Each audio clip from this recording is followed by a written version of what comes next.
এই যে এত কথা বলছেন, এত ঘটনা, এত কাজের আপনারা কি বলে ফিরিস্তি শোনাচ্ছেন, কিন্তু যাদের রক্তের উপর আপনার এই অন্তর্বর্তী সরকার এবং আরো যারা আজকে অত্যন্ত ক্ষমতাশালী মানুষ বলে নিজেদের মনে করছেন, নতুন রাজনৈতিক দল যারা গড়েছেন, যারা ডিসি এসপির অফিসে সারাক্ষণ বসে থাকেন, তাদের কাছে এই লিস্ট নেই কেন?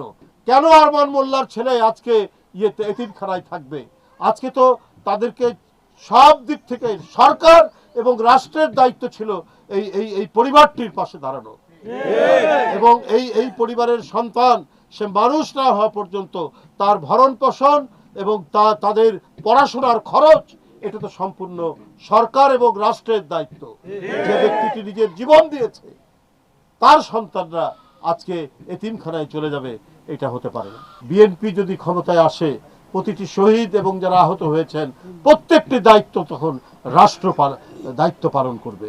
তাদের প্রত্যেকেরই চিকিৎসার খরচ এবং যে পরিবারে যারা শহীদ হয়েছেন সেই পরিবারের দায়িত্ব রাষ্ট্র বহন করবে।